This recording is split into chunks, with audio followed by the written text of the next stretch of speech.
Hello friends, आप लोगों के बीच में फिर से एक नया वीडियो लेकर आया जिसमें मैं आप लोग देख रहे हैं कि भोजपुरी इंडस्ट्री में भी बहुत बड़ा धमाल मच गया है। क्योंकि पहले खेसारी भैया ने एक गाना गाया कि चाची के बेटी सपनवा में आते हैं, उसके लेकर कुछ विवाद चला।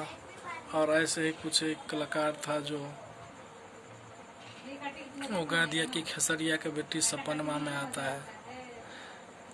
इस चीज़ के लेकर बहुत दुखी की बात है और बहुत शर्मनाक काज हो रहा है और भोजपुरी इंडस्ट्री को बदनाम कर दिया है ऐसे कलाकार ने। इसलिए आप लोगों को मैं बताऊंगा कि जो सही हो वही कलाकार के आप लोग सपोर्ट करो। पहले खेसारी भैया भी बहुत लड़की को बरगाना गया है, इसीलिए आजकल का सिंगर जो है वो गा दिया खेसारिया के बेटी सपन में आता। इसलिए भैया जो सही है उसका सपोर्ट कीजिए। Good bye.